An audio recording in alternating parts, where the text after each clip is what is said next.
Si tu es carencé et que tu as des problèmes hormonaux, cette vidéo est faite pour toi. Je m'appelle Snejana et je suis atteinte du SOPK, notamment, entre autres choses. Et j'ai été habituée à faire pas mal de prises de sang ces dernières années. C'est devenu un peu un truc que j'ai geeké de ouf. Donc je ne suis pas médecin, mais j'ai pas mal d'expérience dans ce domaine-là. Et je me suis dit que ça pourrait être intéressant de vous partager en fait les marqueurs à checker au niveau de votre prise de sang. Je vais vous partager toutes les informations à ce sujet. Et si vous avez des questions, on peut en parler en commentaire. Cette vidéo va se composer en 4 parties pour pouvoir vous permettre de rendre ça digeste parce qu'il va y avoir quand même pas mal d'informations. Donc là, je vais passer sur un screen sur voilà, mes notes et je vais vous expliquer toutes les choses et vous pourrez après screener cette note-là et l'utiliser à des fins personnelles pour en parler avec votre médecin. Je suis juste ici. Alors les carences de fer, c'est hyper courant chez les personnes notamment menstruées. Alors ici, ça va être vraiment pour les femmes parce que je parle en termes cisgenre pour faire simple, parce que c'est plus simple comme ça de mon côté. Je suis une femme cisgenre, je suis menstruée, donc je pars spécifiquement de mon cas, mais qui peut parler à pas mal de personnes. Voilà, donc ici on est sur un bilan ferreux, c'est-à-dire que souvent quand on dit ouais on a des carences en fer, on nous a dit qu'il fallait faire de la prise de sang, une prise de sang pour ça, et bien on check la ferritine, donc c'est le premier marqueur qu'on voit tout en haut en gras. Mais en fait il y a plein d'autres marqueurs qu'on peut demander et qui sont hyper intéressants à checker. Donc la ferritine, la ferritine c'est les réserves de fer. Et je vous mets ensuite, donc pour chaque marqueur, vous savez, les mesures là qu'il faut regarder, donc les mesures de labo et les mesures qui sont plus optimales. Donc la ferritine, c'est bien, généralement les labos disent que c'est bien quand c'est entre 10 et 200.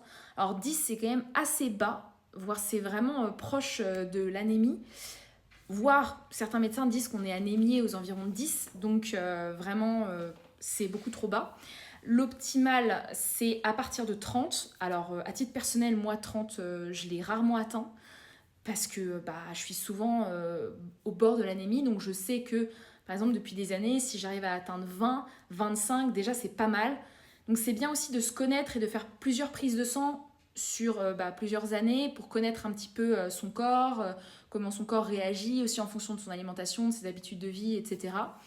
Voilà pour le premier marqueur.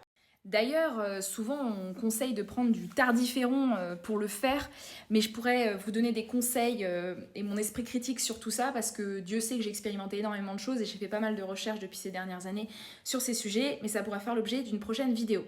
Donc le prochain marqueur que vous pouvez demander à votre médecin traitant, c'est la transférine. En fait, c'est une protéine qui transporte le fer dans les cellules.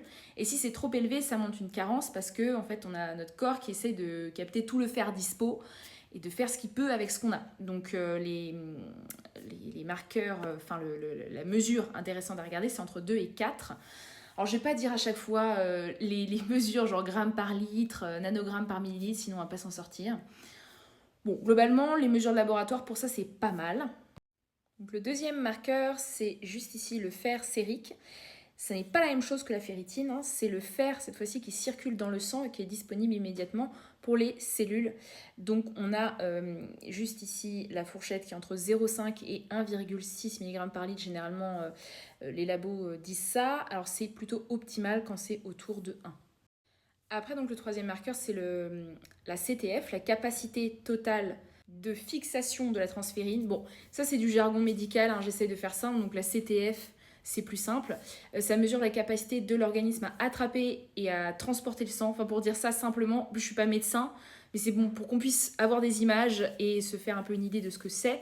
C'est bien, les valeurs du labo disent que c'est bien entre 2 et 4, mais en vrai, à partir de 2,5, c'est quand même plus optimal. Voilà, et on a le dernier marqueur qui est le coefficient de saturation de la transférine. Donc c'est quelle proportion de la capacité du transport du fer est utilisée par ton organisme. Voilà, c'est toujours un petit peu technique, hein, mais c'est pas mal de savoir ça aussi. Donc c'est en pourcentage, entre 20 et 40%, les labos disent que c'est pas mal. Quand c'est optimal, c'est à partir plutôt de 30%. Donc voilà pour cette première partie. Pourquoi c'est important de demander plusieurs marqueurs? Tout simplement parce que la ferritine, ça donne pas une image assez complète et globale. On peut avoir pas mal de réserves de fer, mais par exemple le corps ne sait pas les utiliser. On se retrouve tout de suite pour la partie 2.